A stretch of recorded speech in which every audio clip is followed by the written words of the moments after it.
All right. Good morning, and welcome to today's webinar on future-proofing heat, Trollhättan's path to climate neutrality. My name is Emilia Pisani, and I'm a communications and project manager at RISE, Research Institutes of Sweden, and I will be your moderator for this session. It's a great honor.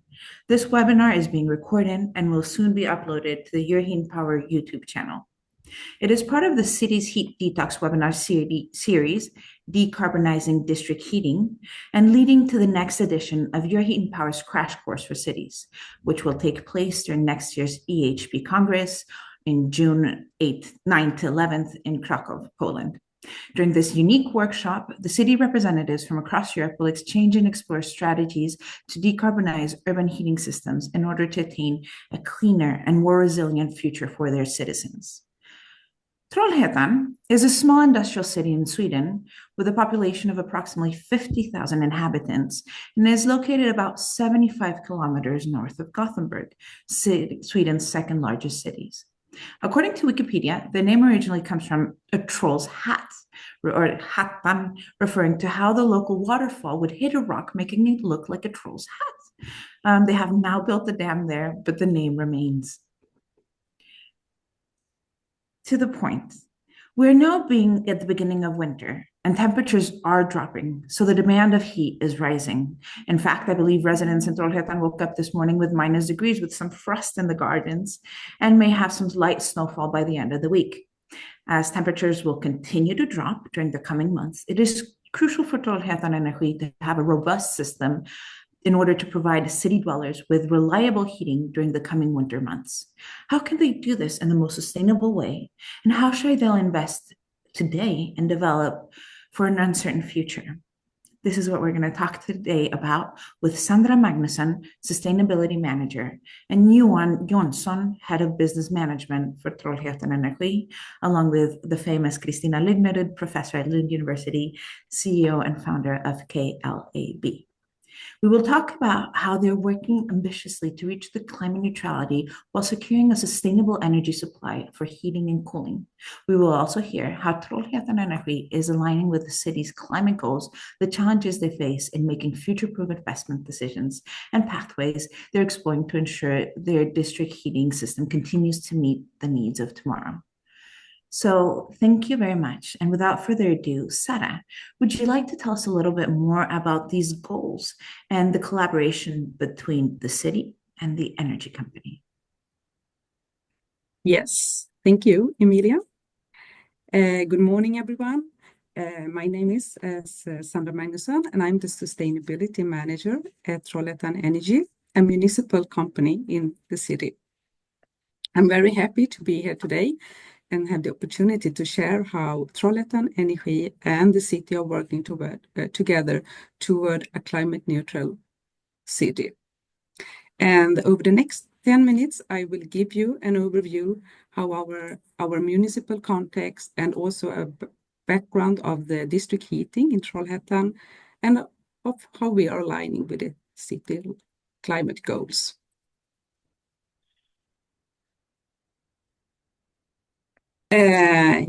First a quick geographic reference, but Emilia, you gave fine introduction of Trollhättan, and as you said, we are the river is a central part to the city, and we are placed around 30 minutes by train north from Gothenburg, and the industrial history is well known in our city and where we are coming from.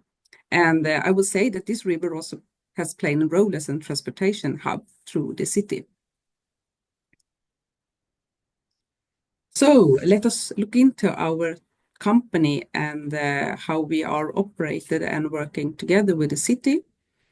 We are, as I said, a local energy company, and we have around 200 employees. We deliver essential services to the residents and businesses in Trollhättan area. And we have a broad range of services, all from electricity networks, collection of waste and drinking water and wastewater treatment and fiber network. And most relevant for today, the district heating. We see that having all these services together is a strength and also enabler in driving the energy transition forward. We are a municipally owned company and governed by the city of Trollhättan by 100%. We play a direct and important role in delivering the city's long-term sustainability agenda. The city appoints a board. Their role is to make sure that our company is run efficiently and sustainably. They also make sure that we support the city's climate and energy targets and comply with other legal requirements. Beside Trollhättan Energi, the city also have municipal company within housing and properties.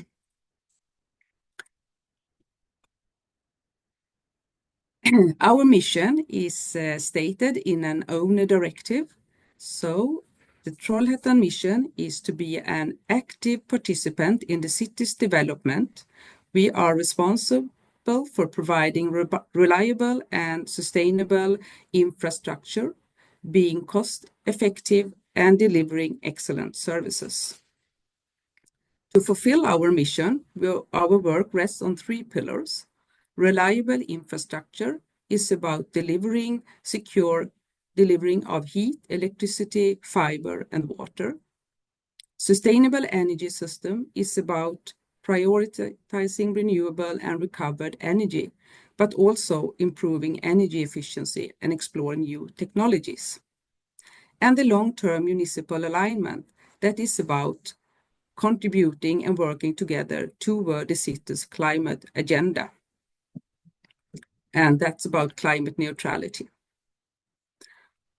All result of these 3 pillars working together is the district heating. Let me take a quick brief through the history of district heating in Trollhättan. At 1967, the district heating was introduced in the city, then at a limited area. At that time, it was also based on fossil fuels. During the 1990s, the network extended to include both residential and industrial areas, and we also gradually shifted from fossil fuels to renewables. Over the time, the system developed to efficient and sustainable plant, and during the 2005, we invested in a combined heat and power plant. Another milestone was 2017, then we connected the recovered industrial waste heat to the system. Today, we have a system with around 13,000 pipe system. We deliver district heat to 18,000 households and about 300 companies. And we are almost 100% renewable system. During peak demand, we need to use some fossil fuels. I would say that the district heating has been an important role in the developing of Trollhättan toward delivering a climate neutral heat system.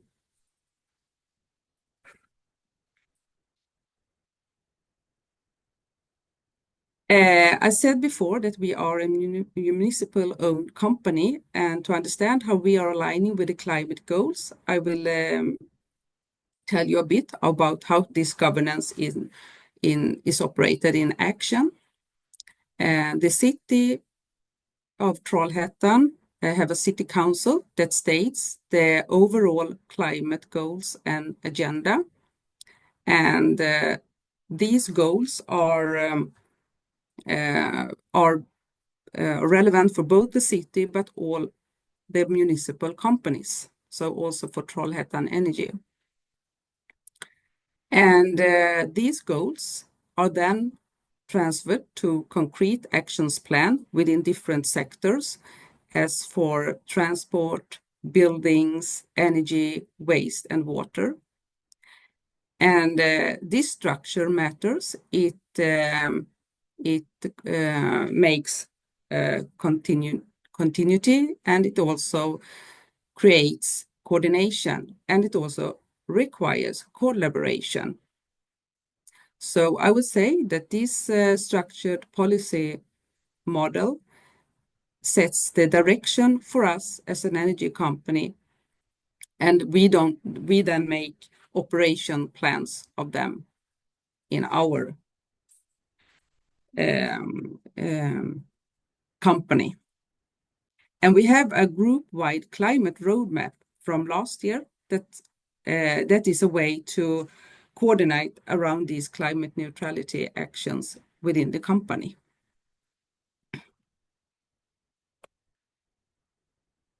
Trollhättan, the city of Trollhättan have stated some climate goals, and they are in line with the Swedish climate agenda, and it's about achieving climate neutrality by 2045 with strong reductions much earlier. This climate goal is then broken down to a sub-target about decreasing the carbon dioxide emissions from the geographical area between 2022 to 2030, and then the reduction should go up to 70%. At this time, this means that we need to decrease our emissions by 14% every year, and that as a group-wide climate goals that we have in the city together with the municipal companies.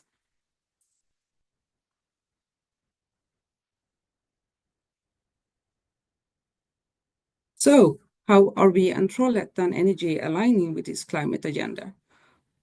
We are transforming them to strategic action in our strategy and plan, and we are the continued decarbonization of district heating is one action that there we are looking into how the district heating will look in the future in the city, and how that will work as a balancing factor in the energy transition, and also to can also play a role in when the electricity grid are overloaded. Partnership with industry is also another important action where we work to connect more of the industrial waste from industry. Of course, digitalization and efficiency improvements, where we're looking into new technologies and how we can optimize the production and use data to make a more efficient operation. And of course, the customer engagement is still an important part to work together with them to see how they can optimize and make a more efficiency energy use.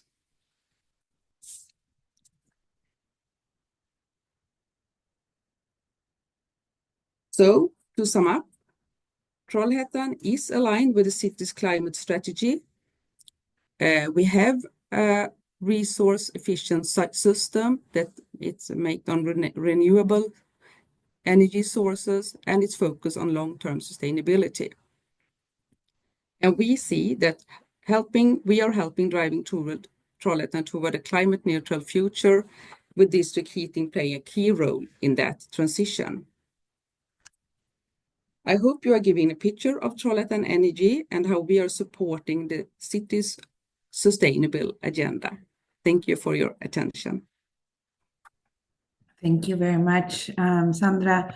I would like to open this possibility to see if there are any questions from the audience. Otherwise, while people think about this, I would like to ask how far from climate neutrality is your district heating in Trollhättan? I would say that until now we have considered our district heating to be climate neutral. But however, with the updated definition of what counts climate neutral, we have to see over with new technologies and how the district heating will play a role in that in the future.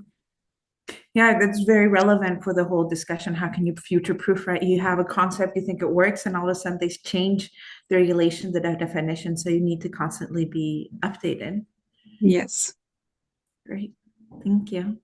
And I also have another question. What do you see? You said so you're completely owned by the city. What do you see the benefits and this effort for reach climate neutrality? What do you see the benefits of having the city being a stakeholder, in this case 100%, but a stakeholder in your company?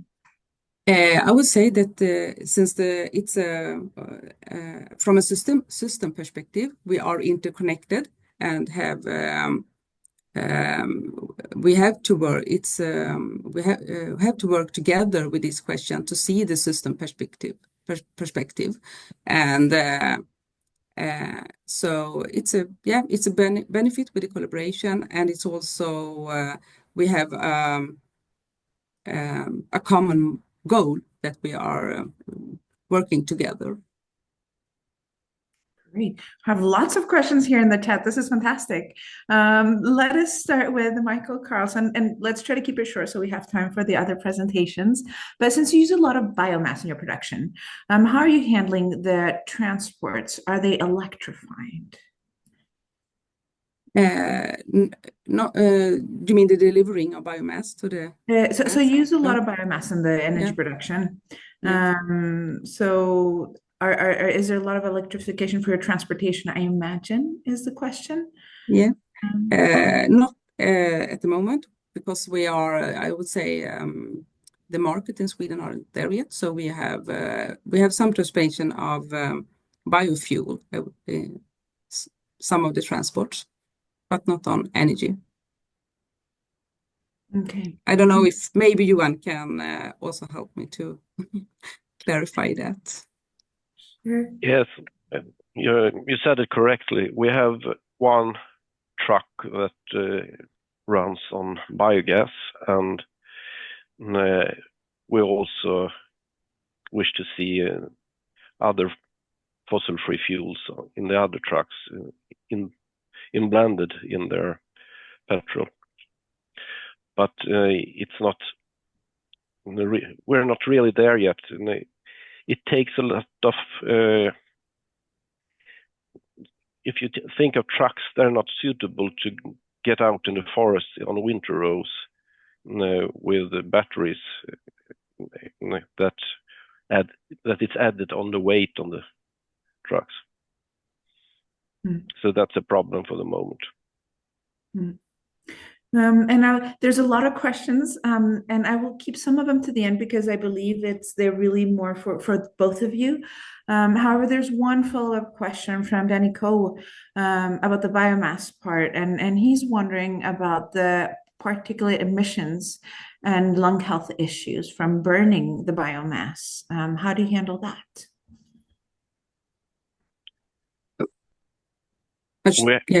We have filters in our chimneys to ensure that it's mostly water vapor that comes out of our chimneys.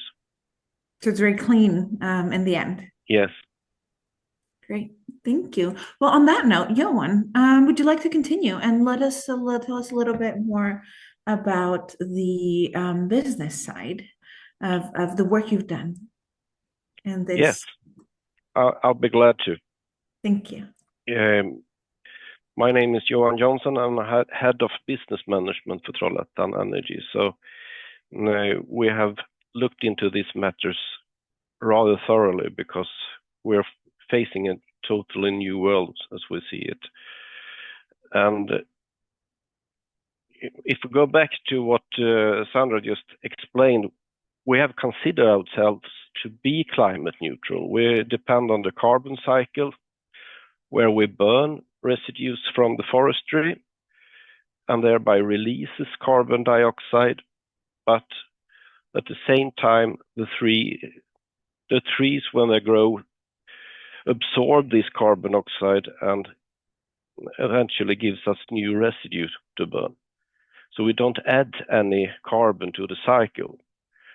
But we can see that there are an accelerating global warming, and that has become even more more urgent. So our way of thinking is being challenged. There's a time lapse in this carbon cycle model that we can't afford anymore. So we have to ask ourselves the question, can we afford burning anything at all? And really all of our production, as you can see, is dependent on burning stuff. Is it either it's wood chip or it's bio oil? And we can, but with this production, we have had this view on production for very, very long time. Our heating plants are very old. The problem when it comes to heating plants that they can really go on forever. It's always cheaper to fix the current boiler than to make a new one. But we also are left in a place where we don't have to defend previous investments. They're all old and written off, so we can start with a clean slate, so to say.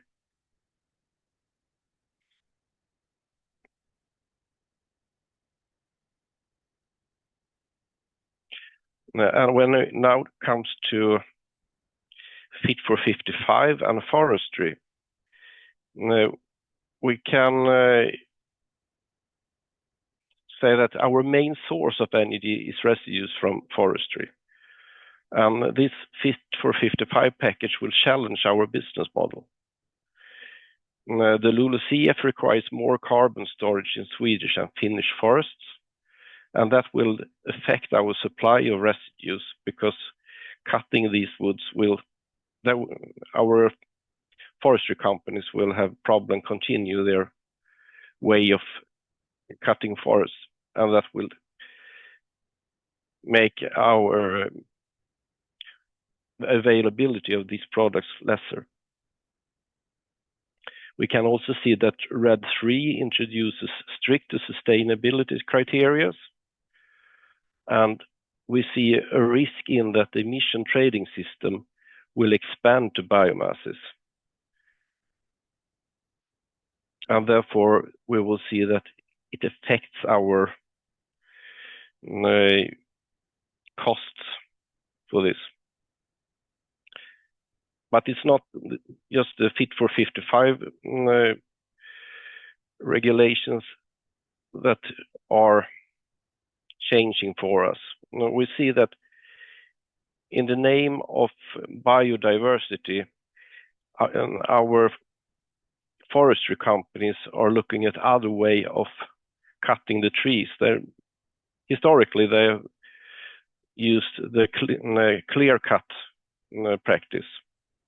Vast areas that they take all the trees, and it's quite efficient way to get woods out of the forests. But they're now experimenting with a couple of new clear cut free practices that promote selective harvesting. And because of those new methods, there are a harder time getting residues out of the woods. They will be left there instead. And thereby we will not get anything to burn. And we also can see that there are rising demands for forest residues. We can see it that they're making fuel for airplanes and boats out of it. And those industries have a greater capacity to pay for the residues than we have.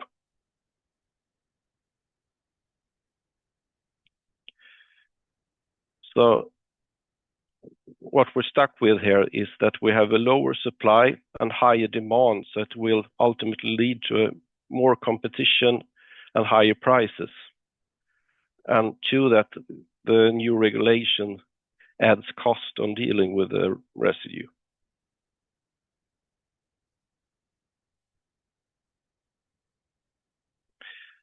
So where we can no longer rely on technology based on combustion. And therefore, we have to ask ourselves a couple of questions. And we did ask ourselves them, and later on, we asked Christina about them. And that is, what other technologies are available for heat production? Which technologies are compatible with our district heating system? What capacity should we invest in based on our needs? Can we integrate long-term storage system into our production? And how can we phase in and phase out existing production capacity? And ultimately, how will this affect our financial results and cash flow?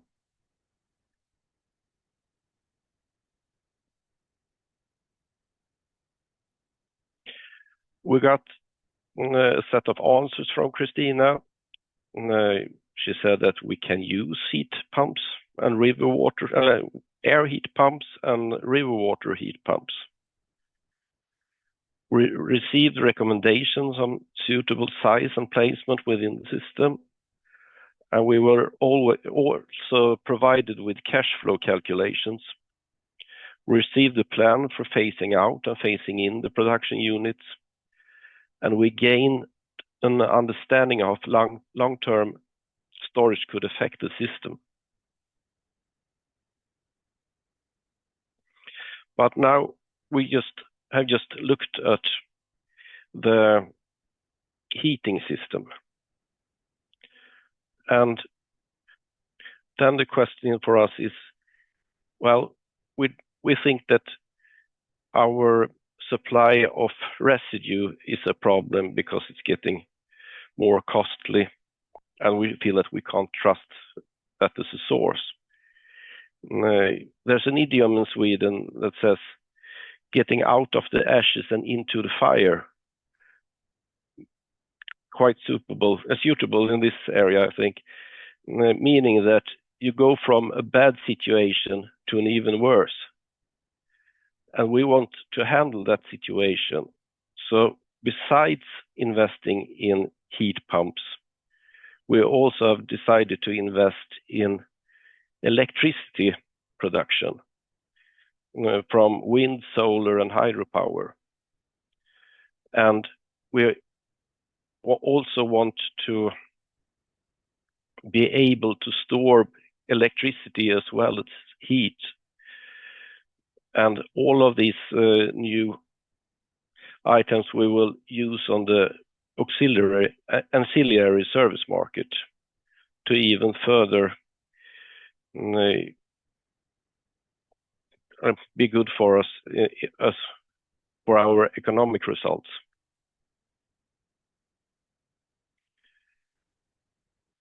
So our plan to do from here on is that we are now building batteries in 2025, 2026. We think that's a good start for promoting our cash flow. We will build our first wind turbine in 2026. We plan to build an additional accumulator tank in 2026.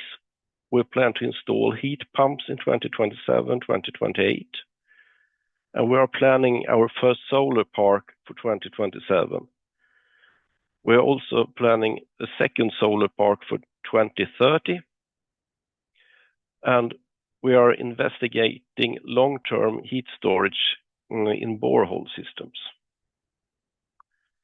So in this way, I think we have a rather holistic view on our energy system and not betting on one horse. We try to own the whole stable. And thank you for letting me share this with you. Thank you for telling us about this really interesting and holistic approach as well. This path to the decarbonization and adapting to the challenges. So you describe both environment and economy as reasons for change. Do they contradict each other? We don't think that it will do that because all these techniques are scalable. And when so we don't have to we can reap the benefits of both systems during the building time, and therefore can get a good cash flow. So we can make one thing pay for another, and we're not dependent on how the electricity market goes or how the residue market goes. We get kind of cap in our production costs by having both systems at the same time. And in that way, we get a unique selling point that our customers can't achieve. So this will, the way in itself is a way of getting a more stable system. Great. There are quite a bit of questions in the chat, but as I mentioned, I will save them for the end because I think they'll be great ground for discussions. And as you can see, there are quite a questions on heat pumps. And I believe maybe, Christina, you have a lot of things to add to these questions. So you have been working with Trollhättan for a while and helping them in this transition. Can you tell us a little bit more about that work? Yes.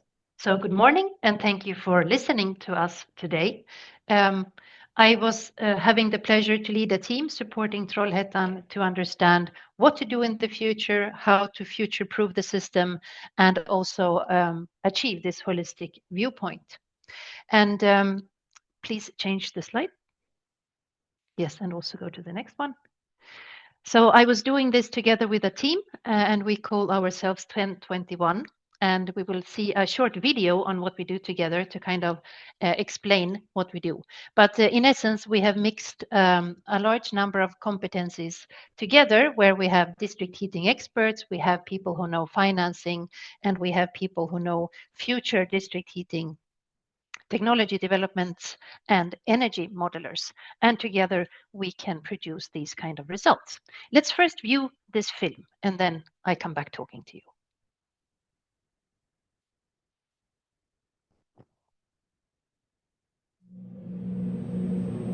We live in a world of limited resources.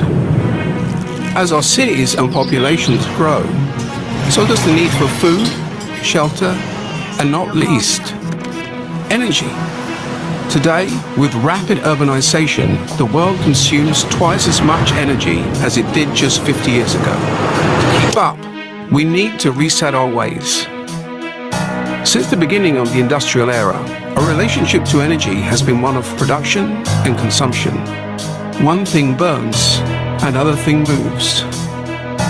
To achieve the transition to clean energy systems, we need to build a new relationship, one based on circularity, storage, reuse, and sharing.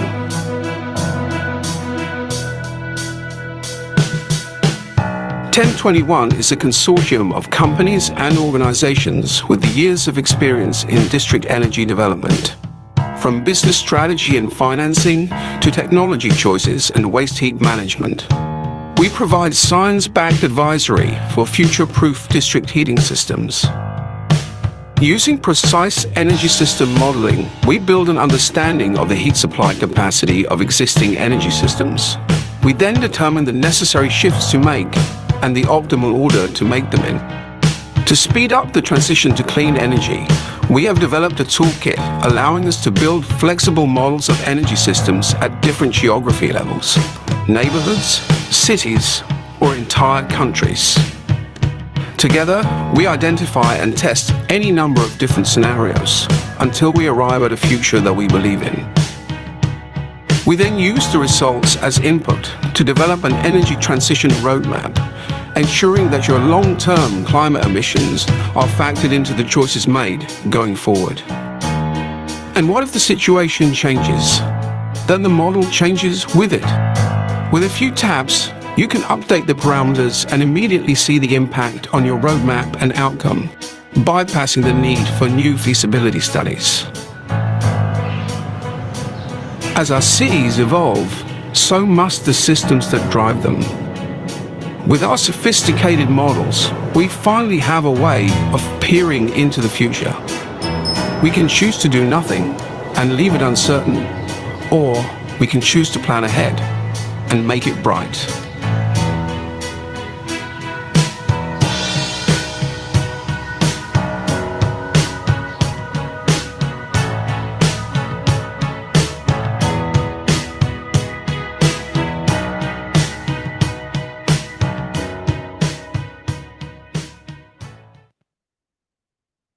Great. So thank you for listening to that. I think that was a better way of explaining the collaboration partners than me trying to do it. If we can go to the next slide. So if you can go back to the agenda. I'm sorry I'm not doing it on my own here because we couldn't make that work.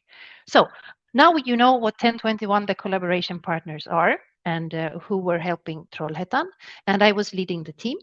And then I will outline in simpler words the approach we applied, some advantages and disadvantages of it, some overall results from the Trollhättan case, and then try to outline who are the relevant stakeholders for this kind of approach and what are the lessons learned for them. So let's go to the approach we applied. So it's all about understanding what to do today to reach the desired future. I think it was Sandra who said we want a future-ready analysis.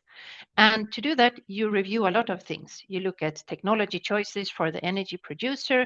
You look at price developments of different kind of input fuels, but also electricity, demand prognosis, regulatory impacts, as Johan was talking about, and also how to meet robustness and resilience criteria, which has been even more important in the last years, and other. You can take the next. And then, as said, we have used an energy systems modeling.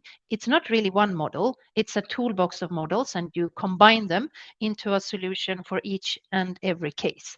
So you can say it's like a bit digital twin, and you build what you have today, and then you meet in person with people who have management, how do you say? They are allowed to make decisions. So I don't know what that is in English, but people who can make decisions are collected in one room to talk about the future energy system. And then together you ventilate all kinds of things that you were thinking about.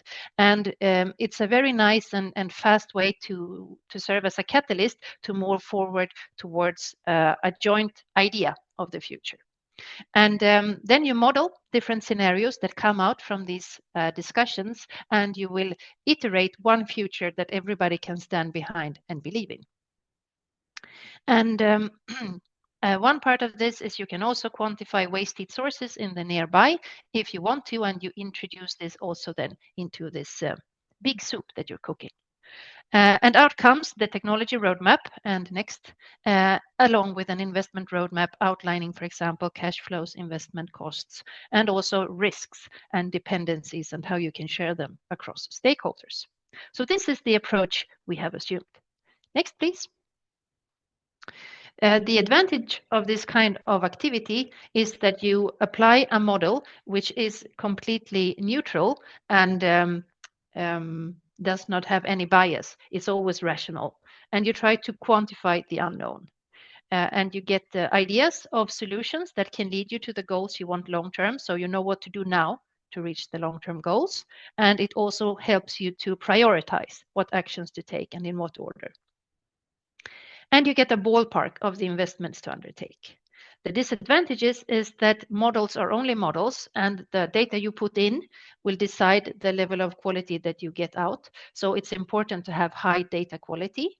And then as soon as people see a number, they think it's the given truth. And we have to be aware that it's a ballpark number given to the context and the assumptions made. So these are the disadvantages. Moving on to the Trollhättan case, here we have a map of the city, and we started then with making a georeferenced model so we could see where to place assets and we could understand what to phase in and phased out.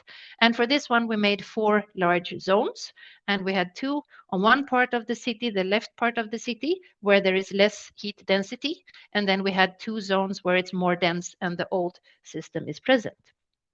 And as you can see, we have the important river in the middle. So in former days, as Sandra said, it was important because you were doing freight and transportation on it.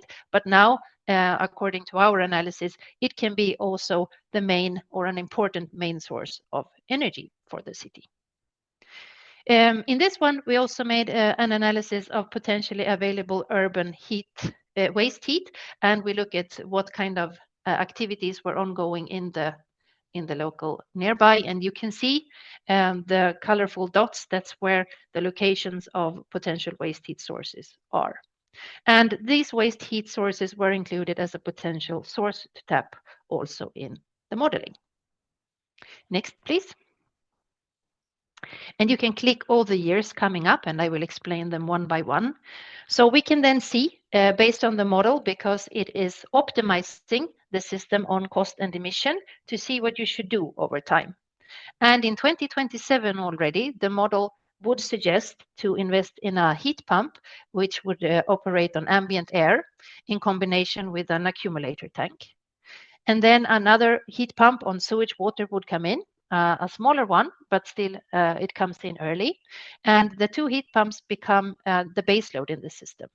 And they are topped off in 2030 of a third heat pump on river water. And then we also see a gradual phase out of existing assets. The bio oil boiler goes out, wood pellet boiler, another wood pellet boiler, and then again another wood pellet boiler. And this transition period then means that in 2040 we have a carbon neutral system, which is sufficient in terms of capacity. We know what kind of production mix we have, and we can also withstand the coldest week of the year, because in Trollhättan it can get pretty cold in winter. Click again, please. And for all these investments to make, we have then provided details on investment costs, net present value, and payback. And we are able to quantify cash flows because we can see in the model exactly what technology is generating what volume of the heat supply, and we also know at what price, and we can put a sales margin on it. So that's why we can be very precise on the investments. Next, please. Yes, and then to conclude, who should apply this kind of approach? I am really in favor of it because it's scientifically backed advisory. And so many times I have met people who are to make strategic decisions that they will live with for the next 40 years, and they do it on a whim. So I think having the model at the bottom and kind of being able to go back to and resort to for advice, and then topping it off with industrial knowledge, it's the way forward. And this would be very relevant, for example, for cities, understanding how to align the municipal goals with different stakeholder interests. We heard Sandra talk about how the energy company and the city are collaborating in Trollhättan.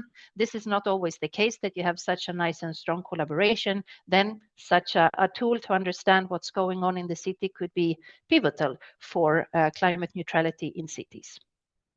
And we all know that municipal heat planning is becoming mandatory in the upcoming years. Then we have also been working with companies, a lot of energy companies like district heating companies, but it can also be producing entities, that kind of thing. And the common denominator is that they need to shift their processes and their energy provisions away from black towards greener options. And last but very much not least, the investor side. Investors are encouraged. We all know we have the Green Deal, we have Fit for 55 and other things coming into play, encouraging sustainable investments. But investors are not really always finding green investment opportunities. And that's because they need transparency, they need to understand the asset, they need to understand the risks and the transitions over time. And with this kind of tool, it gives also all of that to speed up the green financing coming in where it's much needed. And I think that's my last slide. Thank you for listening. Thank you again for your presentations. There are a lot of questions and we have 15 minutes in front of us. Let us, just one quick question for Christina, and then I'll pick up the questions that might be interesting for everybody.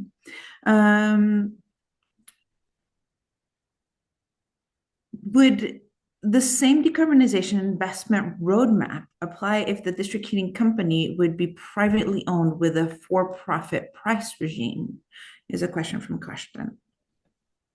That's an interesting point. In the case of Trollhättan, there is municipal ownership, and therefore there can be a congruence with municipal goals. But I think also private entities need to comply with local ambition. So I think this would be in the interest of private as well as public entities to apply to ensure consistency with local goals. And what we see in terms of industries and private actors coming, it's really in their interest to shift over to sustainable fuels, both for commercial purposes to show a really strong green brand, but also for cost purposes, right? So I think there is a genuine driver also for private entities. Okay, great. There are quite a number of questions on heat pumps. So first one being, are you considering large heat pumps in the future? You said yes. Could you expand a little bit on the types of heat pumps you're considering? We're considering the first option is air heat pump, and that is, one can say that is the easiest pump to build, and it's a very scalable pump to build as well. So it's a good first step. The drawback on that air heat pump is that it only works until 5 degrees below zero. So it's not until we get the river heat pump that we can think of phase out any of the wood chip boilers. So you have to look at it in many ways. So please. So for us, it was since the air heat pumps was fast to build, this is economy driven. It was the clear first choice, but we have to see a bigger picture and not just focusing on one technology. And also, if I may add, we had discussions on this because the model identified it was cost efficient with all these ones, the air-based, the sewage water-based, and the river-based. And if I remember correctly, it wanted to put in the river-based version first, but we decided not to do that because it would require a lot of, for example, permits for the river, that kind of thing. As Johan said, it's more difficult to get up and running fast. So that's why we introduced them gradually, also giving the possibility to phase other assets out. Great. And with these heat pumps, what other sources for heat would they be complementing is one of the question. And what shares do these other heat sources have? Do you have those numbers at hand?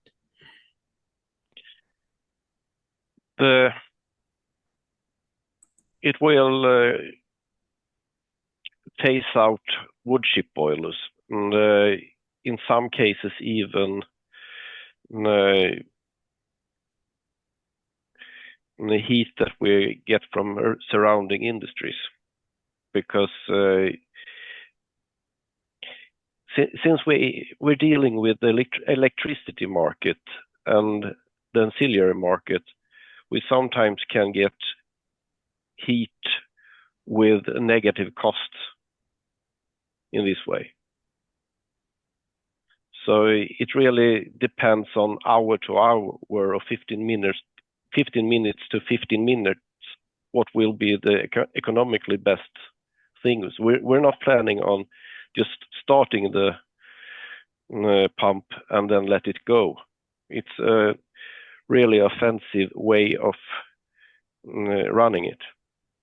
And it's a diversification approach, right? Before there was much dependency on wood pellets and that kind of thing. And now we have the heat pumps coming in, we have solar coming in, we have waste heat from industry and also from the urban context coming in. So it becomes this more patchwork kind of system, also in combination with additional accumulator tanks and potentially also borehole storage over time. Yes, so it's rather interesting because what we're trying to do here, it's that we're making the production site equivalent of a hedge fund. It doesn't make us any difference if how the market goes when it comes to wood residue or electricity costs. We will benefit from it all the time anyway. We will always have one item that can make money for us. And just to reflect on that, because in Sweden, there was a big transition away from fossil fuels in the 1980s because of the first oil crisis. And then there was a big push towards biomass from forestry because it's a forest nation.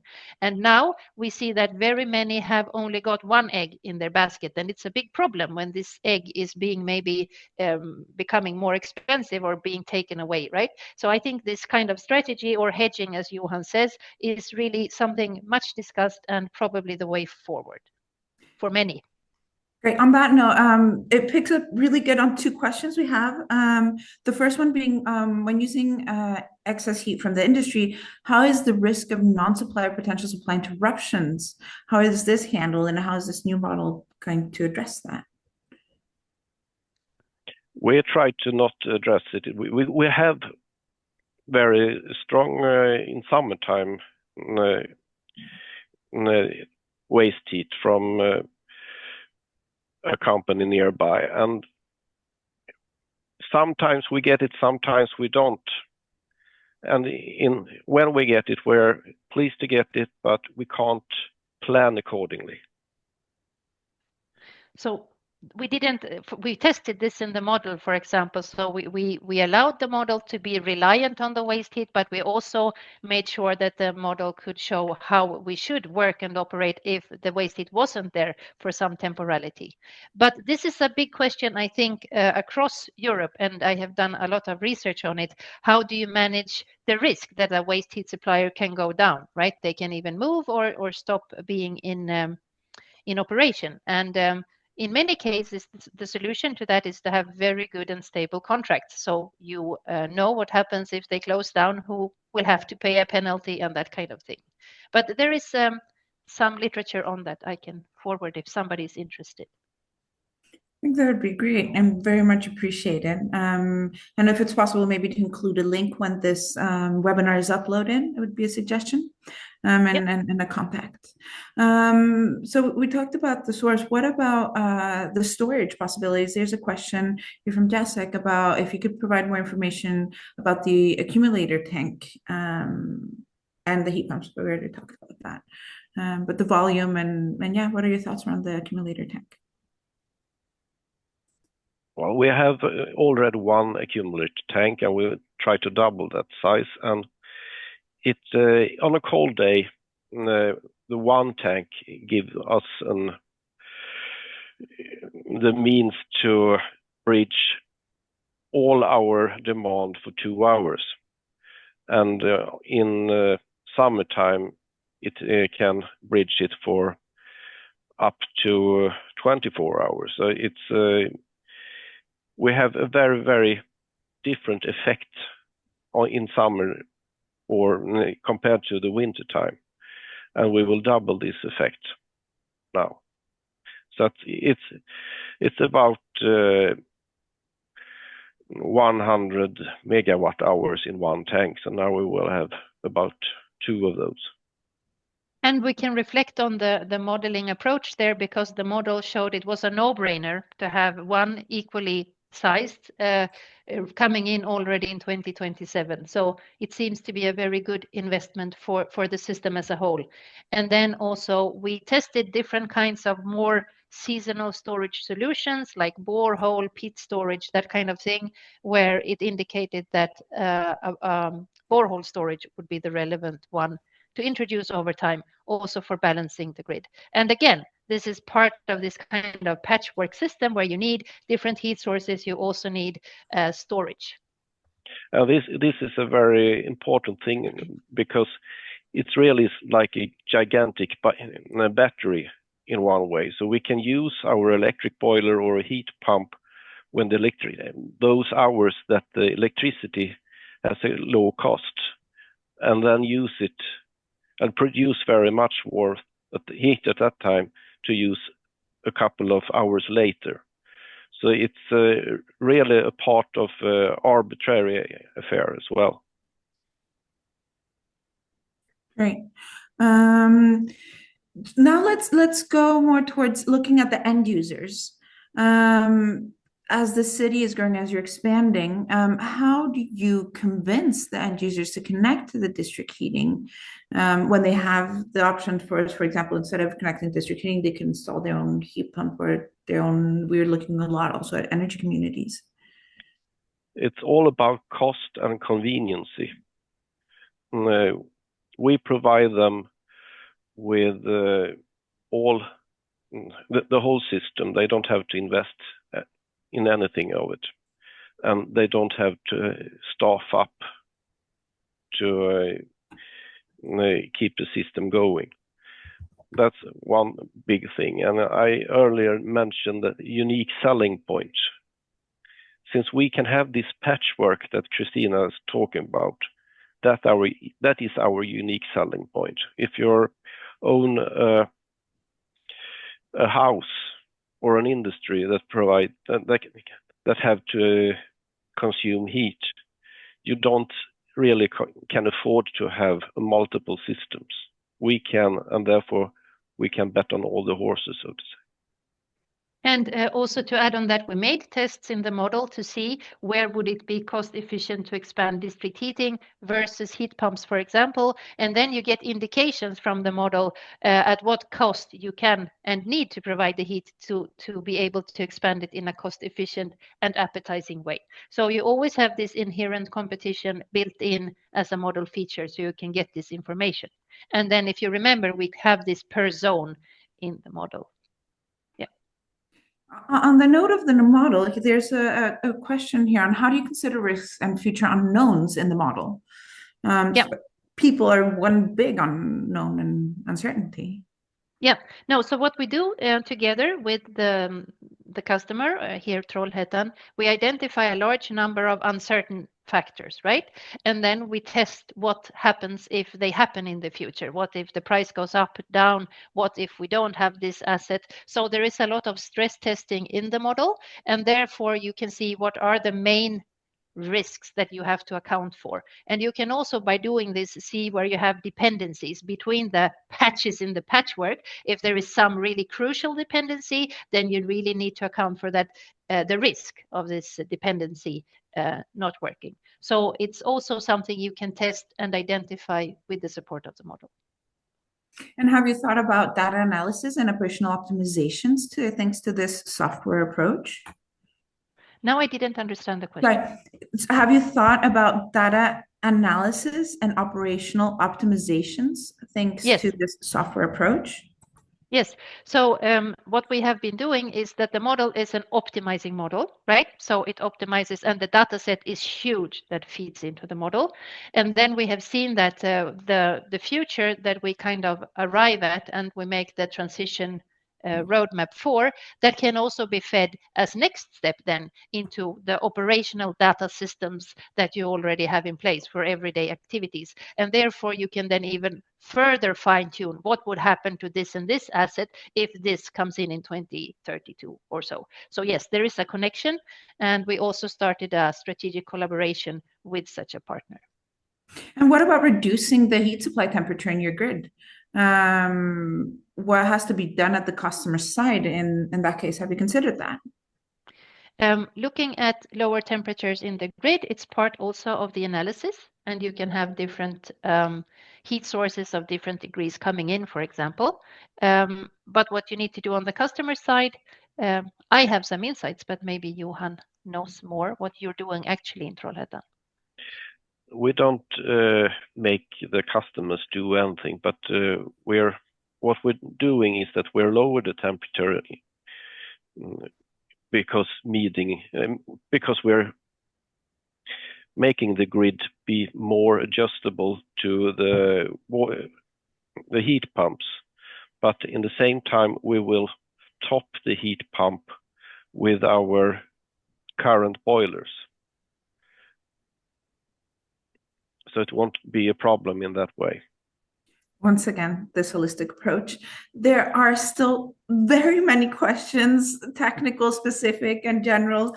Unfortunately, we have run out of time, but I strongly encourage all of you to contact Kristina, Sandra, and Johan to continue this discussion, and especially to attend the Congress that is going to happen in June next year in Kraków, and contact Euroheat Power. They are a source of information and contacts and links. Mark your agendas, do the best already now to be able to participate here, as this is just a taste of what's to come. And imagine being able to continue these discussions in person over the coffee breaks and really dig in.